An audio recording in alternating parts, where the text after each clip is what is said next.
سرکار دو عالم صلی اللہ علیہ وسلم تو ایک بین الاقوامی نبی ہے.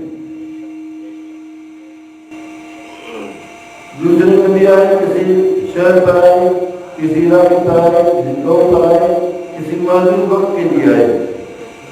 لیکن جناب سید الاولین آخرین جناب سیدنا محمد رسول اللہ صلی اللہ علیہ وسلم کو پورا عرب و عجم اس دور سے لے کر قیامت تک کے لیے اللہ تعالی نبی بنا دیتے.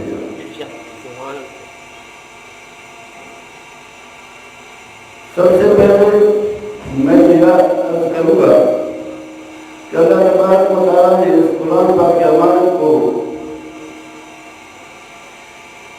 آسمانوں پر پیش کیا, زمین پر پیش کیا, پہاڑوں پر پیش کیا. سب نے عاجزی تھا. آسمان نے کہا کہ ہمارا گنجائش نہیں کہ ہم اس امانت کی بات کو اٹھا سکیں. زمین نے عاجزی ظاہر کیا کہ ہمارا گنجائش سے باہر ہے کہ ہم اس امانت کی بات کو اٹھائیں. پہاڑوں نے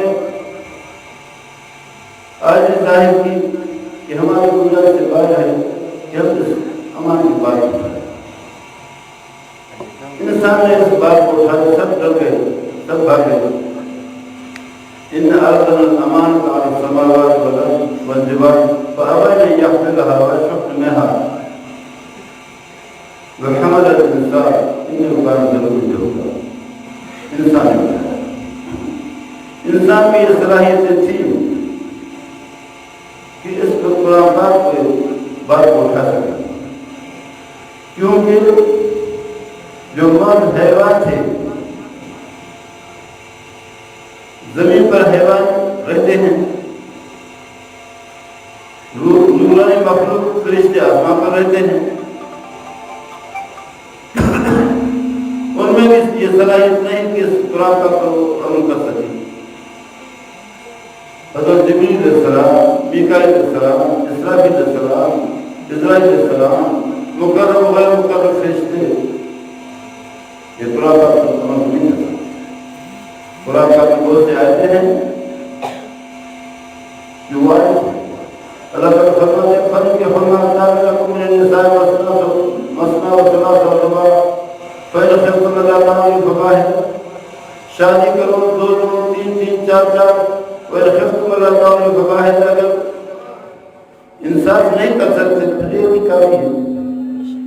انصاف نہیں کر سکتے تو یہ بھی کافی ہے. تو فرشتے شادی نہیں کرتے پھر کیسے قرآن پاک کی ذات پر عمل کریں گے؟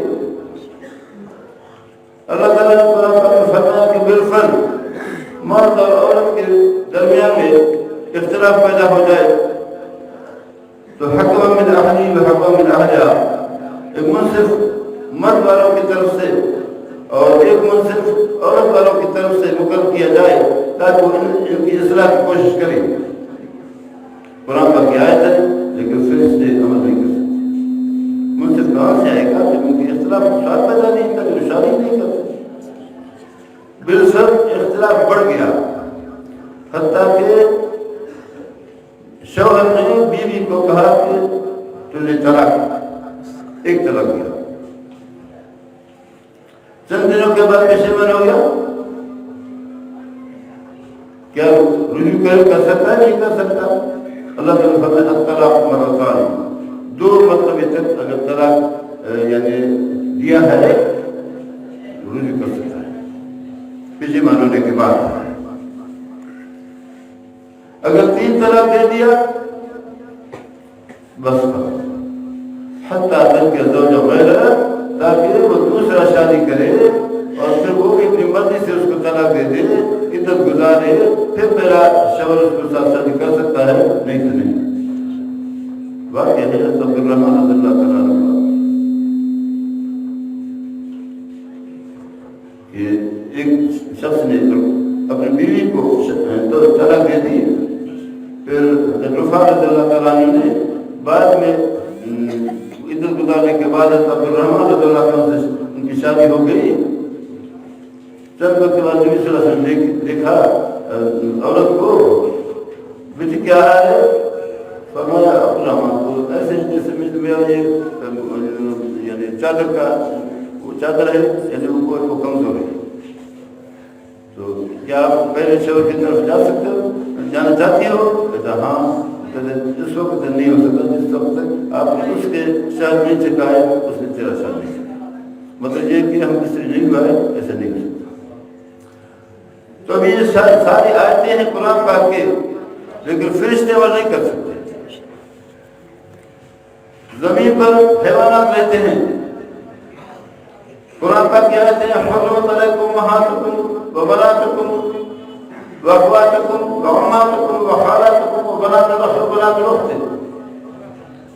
تمہارے اوپر ماں کی نکاح حرام، بیٹی کی نکاح حرام، بہن کی نکاح حرام، باپ کے بہن جو چاچی ہے وہ محبوب کی نکاح حرام، ماں کی بہن ہے اس کی نکاح حرام، بھائی کا بیٹی اور بہن کی بیٹی بھانجا بھانجی سب حرام۔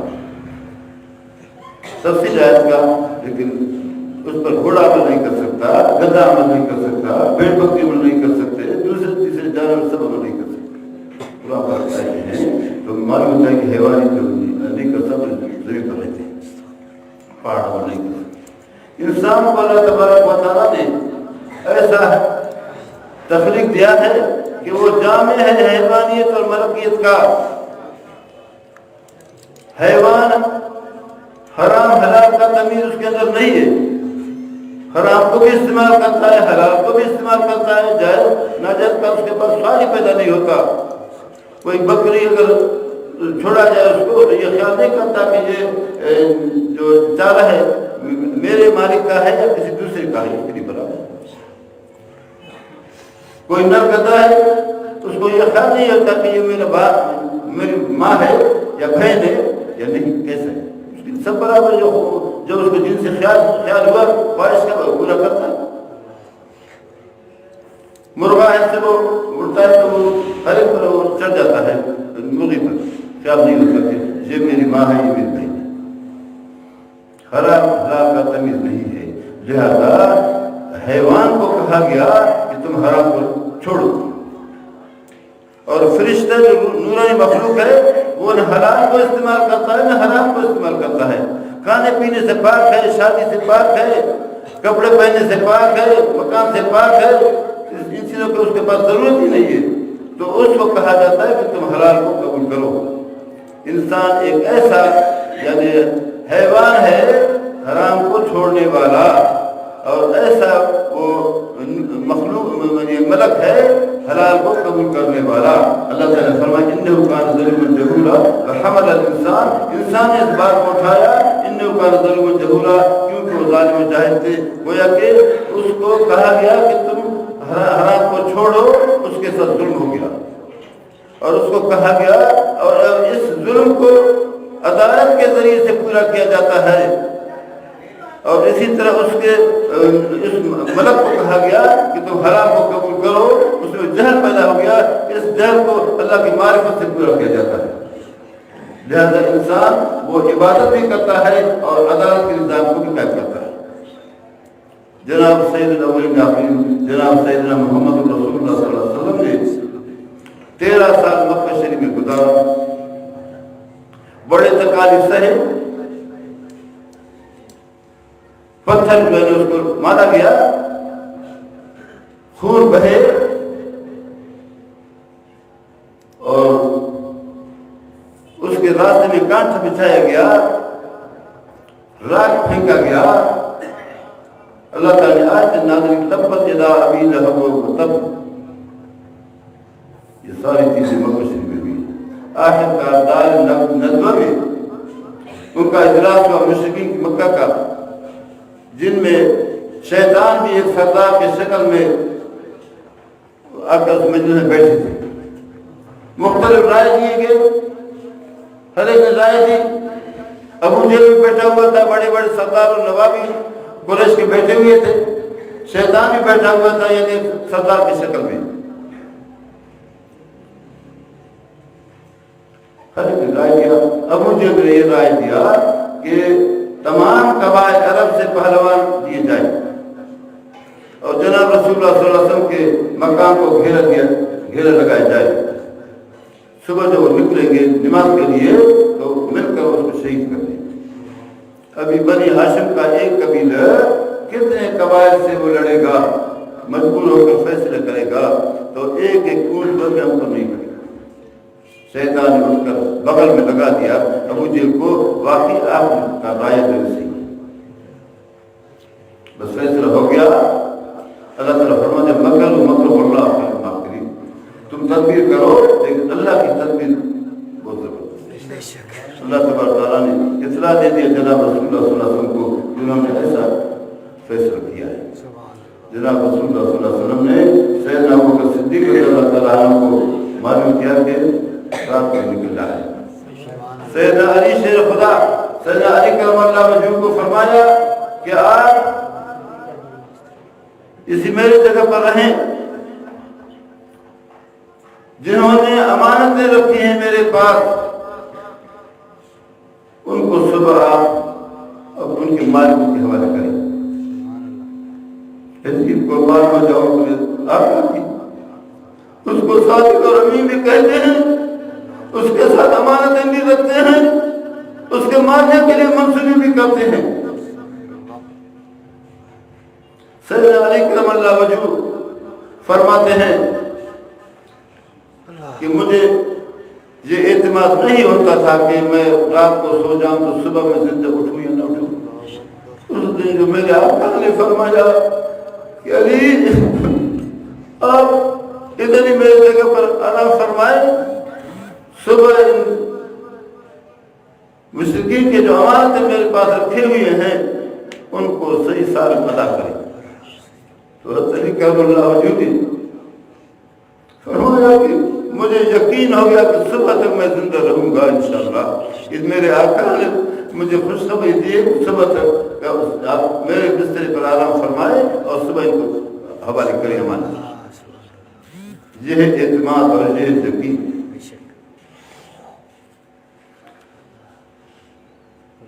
تو جناب رسول اللہ صلی اللہ علیہ وسلم باہر نکلتے ہیں، ان کا اللہ تعالیٰ ایسا اونٹ لاتا ہے نیند ان کو پتہ بھی نہیں چلتا۔ سیدنا ابوبکر صدیق رضی اللہ تعالیٰ عنہ اٹھا سفر کرتے ہیں غار ثور کی طرف۔ الحمدللہ حجی لوگ گئے ہیں، اللہ کا شکر ہے ہمیں بھی نصیب ہوا، یہ اللہ کا فضل ہے۔ حضرت صلی رحمۃ اللہ علیہ کے پاس میں گیا تھا، جو پہلا حج میرا ہوا تھا 1992 میں، میں نے حضرت کو عرض کیا، حضرت سید عبدالکریم کا صاحب قریشی رحمۃ اللہ علیہ کو، حضرت آپ مجھے کچھ چاہتا بتا دیں۔ حضرت نے فرمایا شاہ صاحب اللہ تعالیٰ نے آپ کو سمجھ بھی دیا ہے، ادب بھی دیا ہے۔ الحمدللہ ثم الحمدللہ، میں نے اپنے آقا کے شہر میں یعنی مکہ مکرمہ میں جب غار ثور گیا تو میں نے جوتے نہیں پہنے، 1.5 گھنٹے کا سفر تھا۔ الحمدللہ میں نے ننگے ہاتھ پاؤں سب پیدل گیا اور اس جگہ کی زیارت کی، وہاں پر نماز پڑھی۔ الحمدللہ اللہ قبول فرمائے۔ تو الحمدللہ سیدنا ابوبکر صدیق رضی اللہ تعالیٰ عنہ، سید الاولین آخرین جناب سیدنا محمد رسول اللہ صلی اللہ علیہ وسلم، جن کے بارے میں وہ فرماتے ہیں کہ لولا لما خلقت الافلاق، اگر اللہ تعالیٰ آپ صلی اللہ علیہ وسلم کو پیدا نہیں فرماتے تو کائنات کو پیدا نہیں کرتے۔ صبح جب یہ اٹھتے ہیں سیدنا علی کرم اللہ وجہہ باہر نکلتے ہیں، وہ پوچھتے ہیں لوگ کہاں ہے محمد، مجھے کیا پتا۔ بس ان کے وہ یعنی پاؤں کے نشانات پر وہ چلتے ہیں۔ آخر پہاڑ پر آ جاتے ہیں۔ سیدنا ابوبکر صدیق رضی اللہ تعالیٰ فرماتے ہیں کہ آقا وہ تو ہمیں دیکھ لیں گے۔ اللہ تعالیٰ فرماتے ہیں کہ رسول اللہ صلی اللہ علیہ وسلم فرمایا کہ یقول لصاحبہ لا تحزن ان اللہ معنا، ابو بکر مت ڈرو، ثانی اثنین اذ ہما فی الغار اذ تقول لصاحبہ لا تحزن ان اللہ معنا۔ دوسرا دو میں سے سیدنا ابوبکر صدیق رضی اللہ کہ آپ مت ڈریں ابو بکر، لا تحزن، غمگین مت ہو جائیں، لا تحزن ان اللہ معنا، اللہ ہمارے ساتھ ہے۔ میرے عزیزو ہم نماز پڑھتے ہیں، نماز میں دعا کرتے ہیں اہدنا الصراط المستقیم صراط الذین انعمت علیہم، اے اللہ ہم کو سیدھا راستہ دکھا دے۔ کون سا راستہ؟ صراط الذین انعمت علیہم، وہ راستہ جن پر آپ نے انعام فرمایا ہے۔ انعام یافتہ لوگ کون ہیں؟ من النبیین والصدیقین والشہداء والصالحین اولئک حسن رفیقا۔ نبیوں کا راستہ ہے، صدیقوں کا راستہ ہے، شہداء کا راستہ ہے، صالحین کا راستہ ہے۔ انعام یافتہ لوگ جن پر اللہ کی انعام ہوتا ہے۔ علم کا انتہا نبوت پر، عمل کا انتہا شہادت پر۔ سبحان اللہ۔ کوئی آدمی یہ سوچے کہ میں وظیفہ کروں سبحان اللہ کہوں، الحمدللہ کہوں، نبی بن جاؤں، نہیں، نبی نہیں بن سکتا، جس کو اللہ چاہے۔ سیدنا موسیٰ علیہ السلام تشریف لے جاتے ہیں، 10 سال انہوں نے حضرت شعیب علیہ السلام کے بھیڑ بکریاں چرایا، اور وہاں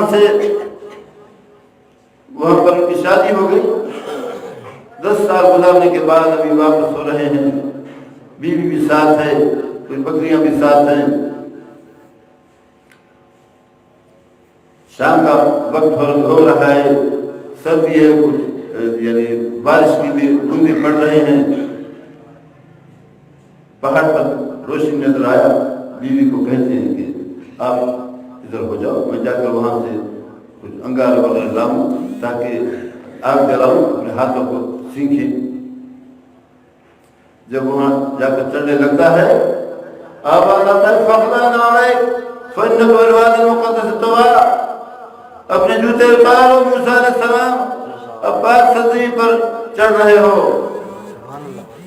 موسیٰ علیہ السلام جا رہے ہیں تو انگارہ لینے کے لیے وہاں سے نبوت کا تاج پہنایا جاتا ہے۔ معلوم ہوتا ہے کہ یہ نبوت کا جو علم کا انتہا نبوت پر ہے، وہ اپنی مرضی سے نہیں ملتا، جس کو اللہ چاہتا ہے اس کو عطا فرماتا ہے۔ اور صدیق نبی کا آئینہ دار ہوتا ہے۔ حدیث شریف میں ہے حضرت حنظلہ رضی اللہ تعالیٰ عنہ جو غسیل الملائکہ ان کے لقب ہے، شادی ان کا ہو گیا، صبح غسل کرنے سے پہلے اعلان ہوا جناب رسول اللہ صلی اللہ علیہ وسلم کی طرف سے جہاد کا۔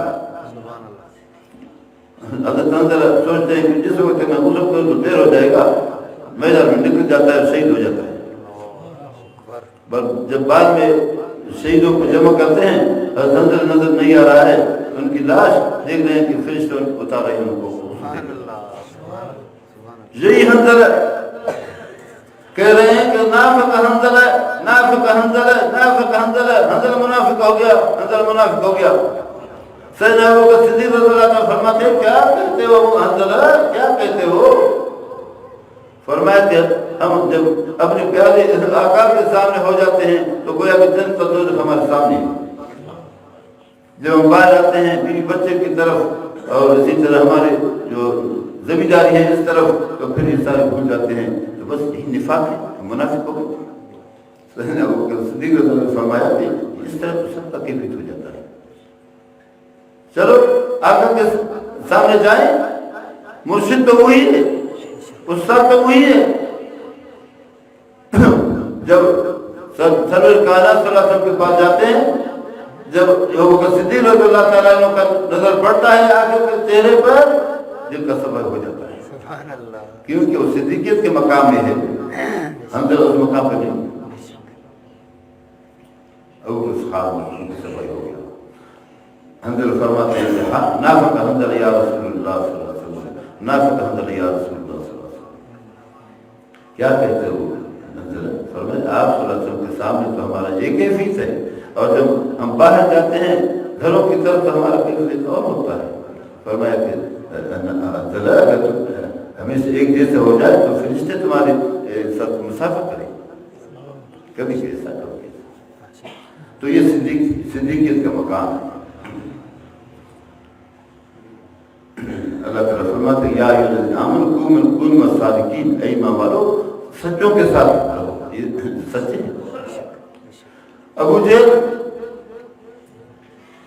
کہتے ہیں ابو بکر صدیق رضی اللہ تعالیٰ عنہ کو، ابو بکر تیرا یار کیا کہتا ہے، میں نے 7 آسمانوں کا چکر لگایا، جنت اور دوزخ کا چکر لگایا معراج کے موقع پر، اور واپس جب آیا تو بستر گرم تھا اور وضو کا پانی بہ رہا تھا اور یہ جو زنجیر ہے وہ لڑک رہا تھا۔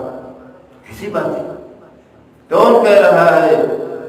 جناب سید الاولین آخرین جناب سیدنا محمد رسول اللہ صلی اللہ علیہ وسلم فرماتے، ابو بکر نے فرمایا آمنا وصدقنا، میں نے ایمان لایا، تصدیق کیا، بالکل سچ کہتا۔ جس کو اللہ چاہتا ہے اس کو دلیل کی ضرورت نہیں ہوتا۔ ابو جہل کے پاس، ابو جہل آتا ہے جناب رسول اللہ صلی اللہ علیہ وسلم کے پاس، مٹھی میں کنکریاں ہیں، پوچھتے ہیں کہ بتاؤ کیا ہے میرے ہاتھ میں؟ آپ صلی اللہ علیہ وسلم فرماتے ہیں کہ میں بتاؤں یا وہ خود بات کرے؟ مٹھی کے اندر سے کنکریاں کہتے ہیں اشہد ان لا الہ الا اللہ اشہد ان محمد رسول اللہ۔ ابو جہل نہیں کہتے کہ دیکھو اس کا جادو نے یہاں پر جسے جس کو اللہ نہیں چاہتا وہ کذابوں کا امام ہے، جس سچوں کا امام ہے۔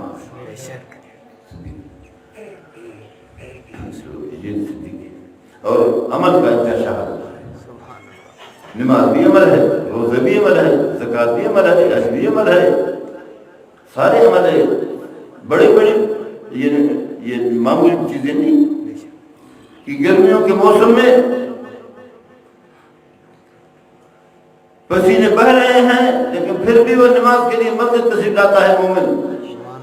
سردی میں ایسے ٹھنڈتا ہے جنوری فروری میں، لیکن کلاس میں سخت علاقوں میں سرد علاقوں میں پھر بھی مسجد مومن تشریف لاتا ہے کہ میں اللہ کا بندہ ہوں، مجھے اللہ نے مجھے فرماتا ہے کہ حی علی الصلاۃ، حی علی الصلاۃ، حی علی الفلاح، حی علی الفلاح، نماز کی طرف آ جاؤ۔ ہمیں بھی سیکھیں۔ اور گرمیوں کے موسم میں جون جولائی میں رمضان شریف آتا ہے، جو اللہ کے بندے ہوتے ہیں اس وقت بھی اپنے رب کے حکم پر لبیک کہتے ہیں کہ اللہ تعالیٰ نے فرمایا کتب علیکم الصیام، تمہارے اوپر فرض کیا گیا ہے روزہ، وہ روزہ رکھتے ہیں۔ یہ خیال نہیں کرتے کہ بھائی بڑے دن ہیں، گرمیوں کا موسم ہے، میں کیسے روزہ رکھوں؟ ہم تو اللہ کے بندے ہیں، اللہ کے بندے کو کیا اختیار ہے کہ نہ کرے؟ دسترخوان لگا ہوا ہے، شربت رکھے ہوئے ہیں، سالن رکھا ہوا ہے، پکوڑے رکھے ہوئے ہیں، خربوز میوے سب کچھ رکھے ہوئے ہیں، لیکن ابھی تک 10 منٹ ہے ہاتھ وہاں نہیں جاتے، 5 منٹ ہے ہاتھ نہیں جاتے، حتیٰ کہ 1 منٹ بھی ہاتھ نہیں جاتا جب آنا شروع ہوتا ہے تو یہ کیا ہے؟ ابدیت کا مقام ہے۔ ہم اللہ کے بندے ہیں، وہ ہمارے آتا ہے، یہ سارے عمل ہیں۔ لاکھوں روپے خرچ کر کے بیت اللہ شریف کی زیارت کے لیے جاتے ہیں، جن کو آج یہودیوں کے سازش سے بند کیا گیا ہے۔ جو عاشقین ہیں بیت اللہ شریف کے روضہ دھر کے، ان کا دل دیکھ کر پھٹ جاتا ہے کہ بیت اللہ شریف میں جو لاکھوں آدمی طواف کرتے ہیں آج سب گنے چنے آدمی ہیں، اور روزہ اطہر پر ہزاروں آدمی کا ہجوم ہوتا ہے، جو الصلاۃ والسلام علیک یا رسول اللہ، الصلاۃ والسلام علیک یا حبیب اللہ، الصلاۃ والسلام علیک یا خیر خلق اللہ کہتے تھے، اپنے محبوب کو صلاۃ والسلام کہتے تھے۔ آج دل پھٹ جاتا ہے، وہاں پر کوئی نہیں۔ یہ سازش یہودی کی سازش ہے، جو اسلام کے دشمن ہے، یہودی اسلام کے دشمن ہے، جو میں نے جمعہ کو بتایا۔ تو اس طرح میرے بھائیو، لیکن یہ سارے عمل ہیں، لیکن شہادت کا مقام عمل ہے، یہ اپنی مرضی سے حاصل نہیں ہوتا۔ حضرت خالد رضی اللہ تعالیٰ عنہ سپہ سالار ہے فوج کی، اس کے بدن پر ایک ٹکڑا خالی نہیں ہے، زخم کے نشانات ہیں۔ پھر بھی جب دنیا سے رخصت فرما رہے ہیں تو رو رہے ہیں کہ اتنے جنگوں میں شریک ہونے کے باوجود بھی کیوں میدان جنگ میں میرا خون میں لطف ہو کہ میں کیوں دنیا سے نہیں گیا. سیدنا امیر حمزہ رضی اللہ تعالیٰ عنہ جو نبی صلی اللہ علیہ وسلم کے چاچے ہیں شہید ہو جاتے ہیں. ان کے کان کاٹے جاتے ہیں, ان کے جگر کو نکال کر چباتی ہے. اور حضرت بی صفیہ رضی اللہ تعالیٰ عنہ جاتی ہیں بھائی کی طرف. اطلاع ملتا ہے کہ عورتوں کو منع ہے, نبی صلی اللہ علیہ وسلم منع فرمایا کہ نہ جائیں, بس ایک ہاتھ پاؤں آگے ایک پیچھے کھڑی ہے. جائیں حضرت سے اجازت لے لیں کہ میں رونے کے لیے نہیں جا رہا, میں ماتم کے لیے نہیں جا رہا, کپڑے لے جا رہا ہوں اپنے بھائی کے لیے. اجازت ملتا ہے. جب وہاں تشریف لے جاتے ہیں تو حضرت یعنی امیر حمزہ رضی اللہ تعالیٰ عنہ کے پاس ایک دوسرا شہید بھی پڑا ہوا ہے.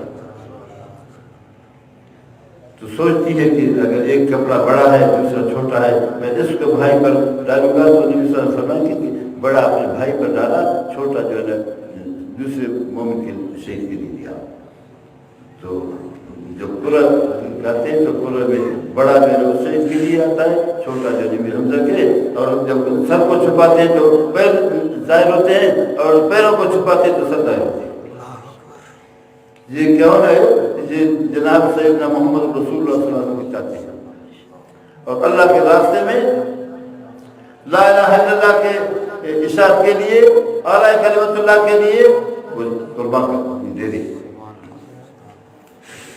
جناب رسول اللہ صلی اللہ علیہ وسلم یہ مکی زندگی گزارا, اور مدنی زندگی میں عدالت کے نظام کو قائم کرنے کے لیے مدینہ تشریف لے جاتے ہیں. جنگی بدر واقع ہوتا ہے, جنگی احد واقع ہوتا ہے. جناب رسول اللہ صلی اللہ علیہ وسلم کے دان مبارک شہید ہو جاتے ہیں, امیر حمزہ شہید ہوتے ہیں, 70 شہید ہو جاتے ہیں. جو حاجی لوگ وہاں جاتے ہیں ان کی زیارت کرتے ہیں. کس لیے؟ تاکہ اس زمین کے اوپر اللہ کا نظام نافذ ہو جائے. جناب رسول اللہ صلی اللہ علیہ وسلم فرماتے ہیں کہ جہاں پر ایک حد نافذ ہو جائے اسلام کا, 40 سال کے بارشوں سے اتنا خوشی زمین کو نہیں ہوتا جو ایک یعنی حد کے نافذ ہونے سے ہو جاتا ہے. جب رسول اللہ صلی اللہ علیہ وسلم دنیا سے تشریف لے جاتے ہیں تو بہت سے لوگ زکات کے منکر ہو گئے. سیدنا ابوبکر صدیق رضی اللہ تعالیٰ نے فرمایا کہ اگر جو ایک یعنی جو کھر دیتا تھا, یعنی ایک بکری جو پہلے دیتا تھا, جو اس کو نہیں دے گا تو اس کے خلاف میں ان کا جہاد کروں گا. جو نماز اور زکات میں فرق کرتا ہے اس کے خلاف جہاد کروں گا. سیدنا عمر فاروق نے فرمایا گویا کہ اللہ تعالیٰ نے حضرت ابوبکر صدیق رضی اللہ تعالیٰ سینے کے کھول دیا. ایک دفعہ رات کو جناب رسول اللہ صلی اللہ علیہ وسلم جناب عائشہ صدیقہ رضی اللہ تعالیٰ عنہ باہر آرام فرماتے تھے. اما جان نے فرمائی حضرت کیا ایسا بھی کوئی آدمی ہے کہ اس کے نیکیاں ستاروں سے بھی زیادہ ہوں؟ آپ صلی اللہ علیہ وسلم فرمائے ہاں ہے. کون ہے؟ سیدنا عمر فاروق رضی اللہ تعالیٰ. اما جان نے فرمائی کہ میرے ابا جان, نبی صلی اللہ علیہ وسلم آپ کے ابا جان کی تو کیا تھی جناب سیدنا عمر فاروق رضی اللہ تعالیٰ عنہ کی تمام عمر کی نیکیاں اور آپ کے ابو کے اس رات کی نیکی جو میرے ساتھ غار میں تھے اس کے برابر نہیں ہو سکتے. یہ سیدنا ابوبکر صدیق رضی اللہ تعالیٰ عنہ, یہ سیدنا ابوبکر صدیق رضی اللہ تعالیٰ عنہ.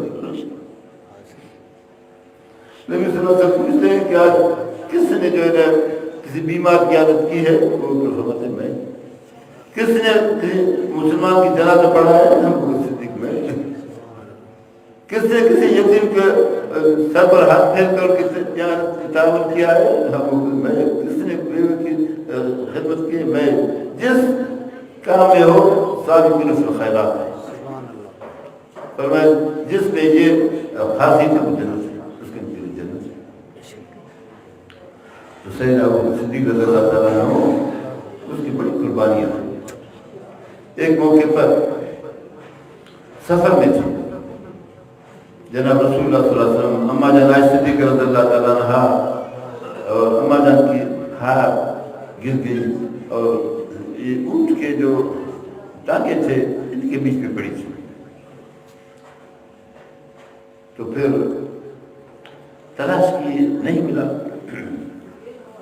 اما جان عائشہ صدیقہ رضی اللہ تعالیٰ عنہ کے ران مبارک پر نبی صلی اللہ علیہ وسلم نے سر رکھ کر آرام کیا تھا.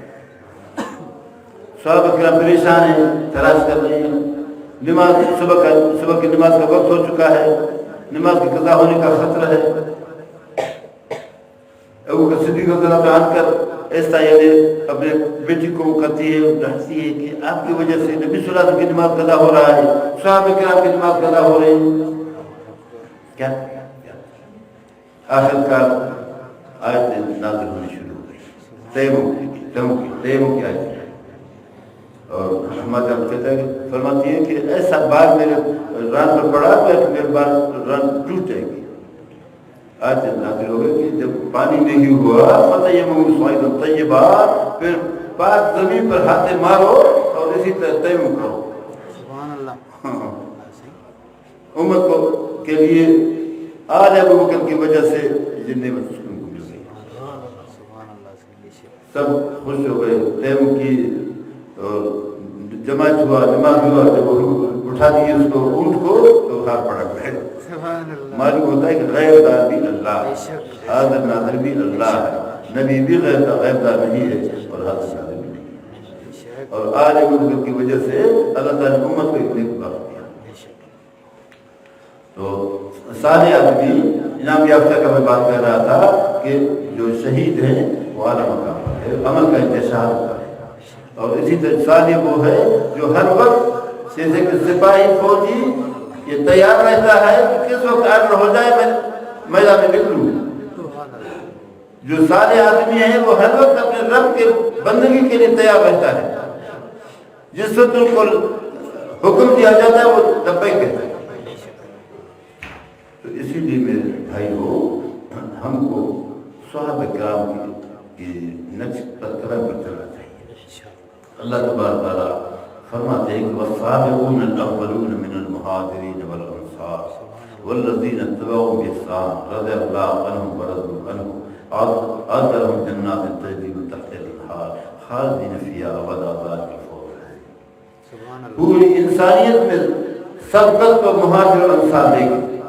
پہلے میں نے عرض کیا کہ جو دوسرے نبیوں کے ان پر ایمان لانے والے ہیں وہ بھی ان کے صحابی ہیں، لیکن یہ صحابہ کرام جو مہاجر و انصار ہیں یہ تو محمد رسول اللہ صلی اللہ علیہ وسلم کے صحابی ہیں. تمام اولیاء کرام، تمام بزرگان دین سب جمع ہو جائیں، ایک صحابی نے جو صرف لا الہ الا اللہ محمد رسول اللہ پڑھ کر اس دنیا سے رخصت کیا. ساری زندگی کفر میں گزارا، صرف لا الہ الا اللہ محمد رسول اللہ پڑھا. نماز کی بھی موقع نہیں ملا، روزے کا بھی موقع نہیں ملا، حج زکات کا بھی موقع نہیں ملا. صرف لا الہ الا اللہ محمد رسول اللہ پڑھا اور دنیا سے انتقال کر گئے. تمام ولی جتنے بھی ہو جائے اس کے برابر نہیں ہو سکتے. اور تمام صحابہ کرام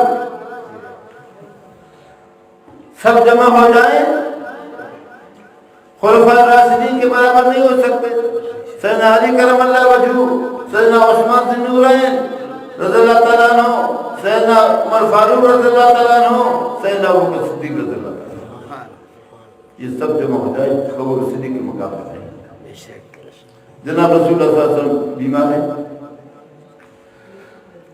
بے ہوشی سے جو بیدار ہو جاتے ہیں، پوچھتے ہیں نماز ہو گیا ہے نہیں، عشاء کی نماز ہے. پھر میں حضرت آپ کے انتظار میں پانی لاتے ہیں، وضو فرماتے ہیں اور پھر جو ہے بے ہوش ہو جاتے ہیں. جو بیدار ہو جاتے ہیں نماز ہو گیا نہیں ہو گیا، حضرت آپ کے انتظار میں پانی لاتے وضو فرماتے ہیں پھر بے ہوش ہو جاتے ہیں. 3 دفعہ فرماتے ہیں کہ سیدنا ابوبکر صدیق رضی اللہ تعالیٰ کہو کہ نماز پڑھو۔ اما جانا صدیق رضی اللہ تعالیٰ فرمائی کہ سیدنا ابوبکر صدیق نرم دل آدمی ہے، برداشت نہیں کر سکیں گے، سیدنا عمر فاروق رضی اللہ تعالیٰ کو کرے، عمر فاروق رضی اللہ تعالیٰ پڑھائے نہیں، عمر حضرت ابوبکر صدیق پڑھائے۔ پھر فرماتے ہیں کہ عمر فاروق رضی اللہ پڑھائے، نبی صلی اللہ علیہ وسلم ابوبکر صدیق رضی اللہ پھر حکم ہو جاتا ہے، اس کو جا کر ان کو کہا جاتا ہے جماعت پڑھا۔ تو اللہ تعالیٰ نے اس کو ان کی زندگی میں گویا کہ یعنی خلافت کا تاج پہنایا اپنے ہاتھوں سے کہ وہ خود جا کر جماعت پڑھا۔ جب سرکار دو عالم صلی اللہ علیہ وسلم تشریف لے جاتے ہیں دنیا سے، صحابہ کرام کا ایسے کیفیت ہے کہ عمر فاروق رضی اللہ تعالیٰ تلوار ننگا کیا ہے کہ جو شخص سرکار دو عالم صلی اللہ علیہ وسلم کے وصال کا کہے گا اس کے گردن کو اڑاؤں گا۔ سیدنا ابوبکر صدیق رضی اللہ تعالیٰ کو فرما لوگوں نے آ کر کہا تو عمر فاروق کی یہ کیفیت ہے۔ سیدنا ابوبکر صدیق رضی اللہ تعالیٰ سب کو جمع کرتے ہیں اور تکبیر فرماتے ہیں، آیتیں پڑھتے ہیں قرآن پاک کا، انک میت و انہم میتون۔ آپ صلی اللہ علیہ وسلم بھی اس دنیا سے رخصت کرنے والے ہیں، دوسری بھی دنیا سے رخصت کرنے والے ہیں۔ تو اللہ تعالیٰ نے اس مقام کا مالک سیدنا ابوبکر صدیق رضی اللہ عنہ کیا تھا۔ تو میرے بھائیو، اللہ تعالیٰ نے ہم کو بڑی شان دیا ہے اس امت کو۔ اللہ تعالیٰ فرمایا کہ سب سے سبقت لے گئے مہاجر انصار، اور سب کا یہ امام سیدنا ابوبکر صدیق رضی اللہ عنہ۔ آپ مہاجر انصار کو جانتے ہیں، ہجرت کا ایک معنی اور مہاجر من حاضر لما نہلا، جو برائیوں کو چھوڑتا ہے اور پھر نیکی کی طرف آ جاتا ہے، یہ بھی ایک ہجرت ہے۔ بے نماز ہے، لوفر ہے اور بے نمازی کو چھوڑتا ہے، روزہ کھانے کو چھوڑتا ہے، روزہ رکھنا شروع کرتا ہے، نماز شروع کرتا ہے اور باحیا ہو جاتا ہے، بندہ جس کو چھوڑتا ہے اور وہ یعنی اللہ کے سارے انسان بنتے ہیں، موالی ہو کر علی علی کہتا ہے، اس کو چھوڑ کر پھر اہل سنت والجماعت میں داخل ہو جاتا ہے اور وہ خلفائے راشدین اور جناب رسول اللہ صلی اللہ علیہ وسلم کے عاشق بن جاتا ہے۔ تو یہ بھی ہجرت ہے۔ دوسرا ہجرت وہ ہے جو جنہوں نے یعنی اپنے گھر وطن کو، اپنے علاقے کو، مکہ شریف جیسے وطن کو، جس میں بیت اللہ شریف ہے جہاں پر ایک نماز کا لاکھ نماز کا ثواب ہے، سب کو چھوڑ کر جناب رسول اللہ صلی اللہ علیہ وسلم کی رفاقت کے لیے مدینہ تشریف لے جاتا ہے۔ سبحان اللہ، سبحان اللہ۔ تو اللہ تعالیٰ فرماتے ہیں یہ مہاجر اور انصار جنہوں نے وہاں پر کی نصرت کی تو یہ سب سے آگے ہو گئی۔ حضرت عبد الرحمن رضی اللہ عنہ فرماتے ہیں نبی صلی اللہ علیہ وسلم نے ہر ایک مہاجر کو ایک انصار کا بھائی بنایا، یہ اس کا بھائی ہے، یہ اس کا بھائی ہے، اس کا بھائی، اس کا بھائی۔ مجھے جس کا بھائی بنایا گیا اس نے مجھے اپنے گھر لے گئے اور فرمایا کہ آپ کو ہمارے آقا جناب سیدنا محمد رسول اللہ صلی اللہ علیہ وسلم نے میرا بھائی بنایا ہے، میرا جائیداد سارا نصف لی نصف لک، آدھا میرا آ جاتا ہے، میرے 2 بیویاں ہیں، آپ دیکھو جو کسی نے لگے میں اس کو طلاق دیتا ہوں، وہ ادھر گزارے پھر شادی کرا۔ حضرت عبداللہ فرمایا کمال ہے، انتہائی نصرت۔ حضرت عبداللہ فرمایا آپ کی بیوی آپ کو مبارک ہو، آپ کی جائیداد آپ کو مبارک ہو، باقی مجھے تم پیسے دے دے، میں تجارت کروں گا، اللہ تعالیٰ مجھے سے دے دے گا۔ اسی طرح ہو گیا۔ تو اللہ تعالیٰ فرماتے ہیں کہ والسابقون الاولون من المہاجرین والانصار والذین تبعوہم بإحسان، جنہوں نے ان کا اتباع کیا احسان کے ساتھ، جنہوں نے صحابہ کرام کا اتباع کیا، رضی اللہ عنہ ورضوا عنہ، اللہ ان سے راضی ہوگا، وہ ان سے راضی ہوگا۔ ان کے لیے اللہ تعالیٰ بشارت دیتے ہیں اعد لہم جنات تجری تحتها الانہار، ان کے لیے تیار کیا ہے اللہ تعالیٰ نے یعنی باغات کو جن کے نیچے نہریں بہتی ہیں، اور جن چند دن کے لیے نہیں ہے، خالدین فیہا ابدا، ہمیشہ ان کے لیے نہریں بہتی ہیں، دودھ کے نہریں بہتے ہیں، شہد کے نہریں بہتے ہیں، خالص پانی کے نہریں بہتے ہیں، اور ایسے ایسے بنگلے ہیں جن کے لیے لبرۃ من فضہ و لبرۃ من ذهب، ایک اینٹ تو سونے کا ہے دوسرا چاندی کا ہے، اور ملاوٹ مشک ربر سے. اور ایسے ہوئے ہیں کہ اگر اس کا ایک انگلی ظاہر ہو جائے اس یعنی سورج کی روشنی اس کے مقابلے میں ماند ہو جائے، اور چادر کا اگر ایک یعنی حصہ ظاہر ہو جائے اس کے خوشبو سے پورا دنیا معطر ہو جائے. یہ ساری نعمتیں کس کے لیے ہیں؟ جو یعنی مہاجر انصار کے لیے، سابق الاول جو سبقت کرنے والے ہیں انسانیت میں، ان کے لیے ہیں. والذین اتبعوا، جنہوں نے ان کا اتباع کیا، جیسے صحابہ کرام سے، ابو بکر عمر عثمان علی سے اور ان کے ساتھیوں سے اللہ راضی ہو گیا، تو ان تابعداری کرنے والوں سے بھی اللہ راضی ہوں گے. اور جیسے ان کے لیے ہمیشہ کے لیے نعمتیں ہیں، ان کے لیے بھی نعمتیں ہیں. ذات کا فضل بھی بہت بڑی کام ہے، بہت شکر. تو میرے اللہ تعرف الاشیاء فی اضدادہا کی ان کی ضد سے چیزیں پہچانی جاتی ہیں. جو ان صحابہ کرام کا دشمن ہے، جو ان صحابہ کرام کا توہین کرتا ہے، جس کو اللہ نے صاحب فرمایا ثانی اثنین اذ ہما فی الغار یقول لصاحبہ، قرآن نے اس کو صاحب فرمایا نبی صلی اللہ علیہ وسلم کا، اس کا انکار کرتا ہے. جیسے اس پر اللہ کی رضا ہے اس کے لیے، اس پر اللہ راضی ہے تو اس کے لیے لعنت. اس کے لیے اللہ تعالیٰ جنت کے اعلان کرتے ہیں تو ان کے لیے جہنم کا اعلان ہے. ان کے لیے ہمیشہ کی کامیابی کا اعلان ہے تو ان کے لیے ہمیشہ کی ناکامی کا اعلان ہے، جنت. تو میرے اللہ صحابہ کرام کی اتباع کریں. نبی صلی اللہ علیہ وسلم نے فرمایا ستفترق امتی الی 73 فرقۃ کلھم فی النار الا واحدہ، ان قریب میری امت 73 فرقوں میں تقسیم ہوگا، کلھم فی النار الا واحدہ، سب جہنم میں چلے جائیں گے مگر صرف ایک جماعت. کون ہے وہ؟ مانو یا رسول اللہ، فرمایا وما انا علیہ واصحابی، جو میرے محمد رسول اللہ صلی اللہ علیہ وسلم کی سنت پر ہوگا، جو میرے صحابہ کرام کی سنت. جناب رسول اللہ صلی اللہ علیہ وسلم کی سنت کو دیکھیں کہ اس نے عبادات میں کیا کمی کیا. عبادات میں ایسے کھڑے ہوتے تھے کہ ان کے برمت قدمان ہو، پاؤں پر جو ہے برم آ جاتی تھی، اور اس کیفیت میں کہ آپ جو ہے صلی اللہ علیہ وسلم یعنی ایک ہاتھ حضرت عباس رضی اللہ تعالیٰ عنہ کے کندھے پر، دوسرا ہاتھ حضرت علی کرم اللہ وجہ کے کندھے پر، پاؤں لڑک رہے ہیں. ایسے حالت میں مسجد سجدہ سے لے جاتے ہیں اور جماعت میں شریک ہو جاتے ہیں. ہم صبح سوئے پڑے ہیں، جماعت کا کوئی خیال نہیں ہوتا کہ مؤذن کہتا ہے کہ حی علی الصلاۃ حی علی الفلاح، اور ہمارے پیارے نبی صلی اللہ علیہ وسلم جو ہے نا وہ اس کیفیت میں بھی جماعت کو نہیں چھوڑتا، مسجد تشریف لے جاتے ہیں نماز کے لیے. یہ ان کی عبادت کی کیفیت. اور جہاد کے میدان میں آپ صلی اللہ علیہ وسلم سے سالار فوج کی باقاعدہ صف بندی کرتے ہیں، اور اسی طرح میدان میں جنگ بدر کے موقع پر سجدے میں پڑے ہوئے ہیں، دعا کر رہے ہیں کہ یا اللہ ایک مٹھی پر مسلمان ہے، اگر یہ شہید ہو جائیں گے پھر آپ کا نام لینے والا کوئی نہیں ہوگا. تو اسی لیے یعنی صحابہ کرام حضرت سیدنا ابوبکر صدیق رضی اللہ تعالیٰ عنہ 46,000 کا فوج بھیجتا ہے،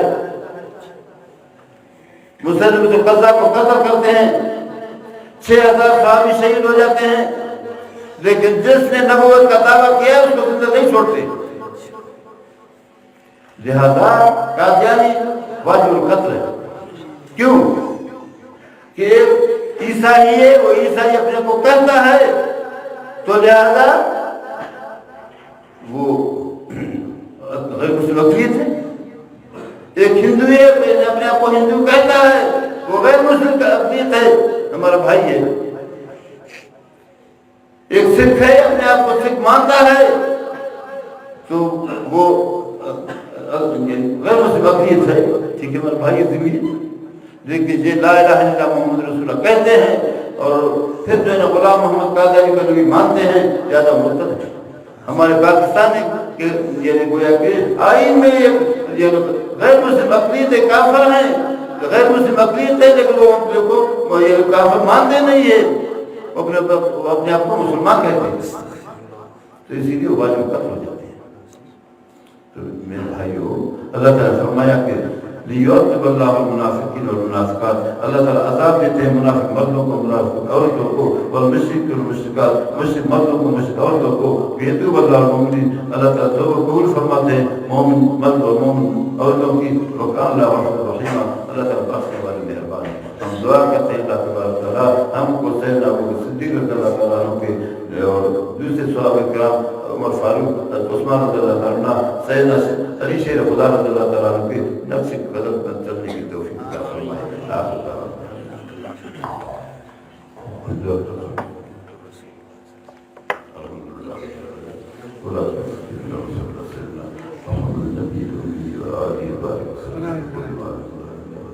اللهم لك قلوبنا بالقرآن، زين أخلاقنا بالقرآن، نجنا من القرآن، اللهم تولينا في الدنيا والآخرة، وقنا مصنع في الصالحين، اللهم إنك عفو كريم تحب العفو والعفو، اللهم تسلك العفو والعافية والمغفرة في دين الدنيا والآخرة، والفوز بالنجاة من النار، اللهم نسألك من خير ما أرسلك من سيدنا شفينا حبيبنا محمد صلى الله عليه وسلم، ونعوذ بك من شر ما استعاذ من سيدنا شفينا حبيبنا محمد صلى الله عليه وسلم، ربنا تقبل منا انك انت السميع العليم، اللهم صل على سيدنا محمد النبي الامي وعلى اله وصحبه وسلم، صلى الله عليه وسلم.